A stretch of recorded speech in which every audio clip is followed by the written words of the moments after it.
Vu des hauteurs de Gozo, Malte n'est qu'à un jet de pierre, à 20 minutes avec ses drôles de bateaux symétriques qui zigzaguent entre les deux îles. Gozo est un peu le bonsaï de Malte, plus petit, tout à fait charmant, avec un rien de désuet, parole de pêcheur. La vie des gens sur Malte est bien plus agitée que chez nous à Gozo. Ici, on est plutôt du style tranquille.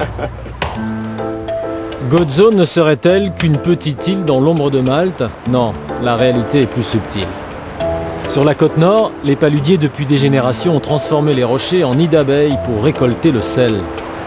Le bord de mer hésite entre le jaune de la pierre de l'île et le gris de ces étranges collines d'argile. La plage de Ramla, la plus belle de l'île, se longe en quelques brasses. Et à l'ouest, la nature a tracé la fenêtre d'azur.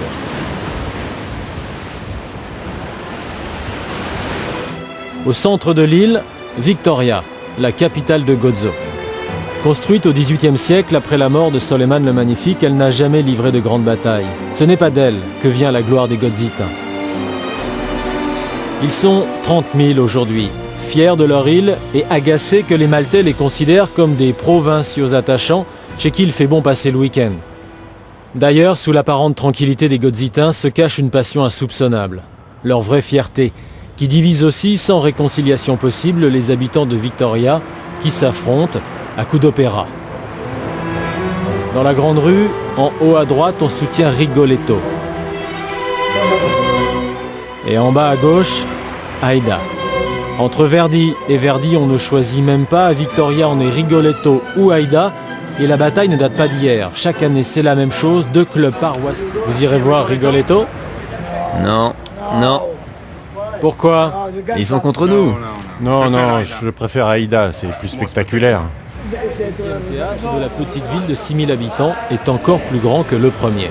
Le théâtre de l'Aurora est le plus grand de l'île de Malte. Nous avons 1600 places, il a été construit en 1976.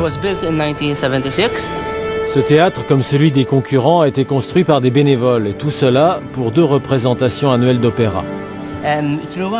Au cours de ces 32 dernières années, nous avons produit 28 opéras.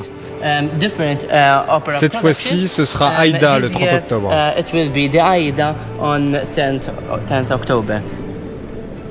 Et l'année dernière, c'était La Bohème de Puccini.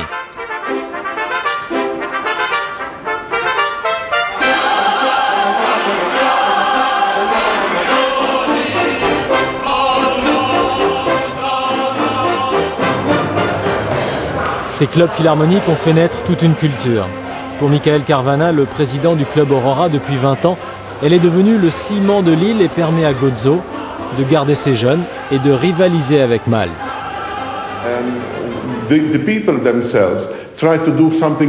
Les gens essayent de se dépasser ici. Dans les grandes villes, personne ne se préoccupe vraiment de musique ou d'activités culturelles. Il y en a bien sûr, mais la majorité tourne le dos à tout cela. Chez nous, notre association a une grande importance, un vrai poids dans la vie culturelle et sociale à Gozo. C'est toutes les activités qui vont avec. Et en cela, notre théâtre et nos opéras ont un grand rôle social à Gozo.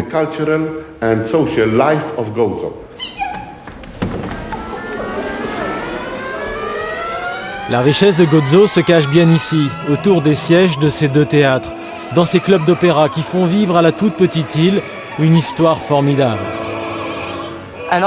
Et grâce à tout ça, les Maltais peuvent profiter de l'opéra.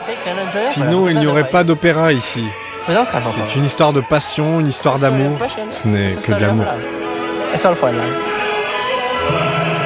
Avec la conviction de son catholicisme et la force de ses opéras, Gozo, cette toute petite île au cœur de la Méditerranée, clame qu'elle existe par elle-même, et pas seulement dans l'ombre de Malte.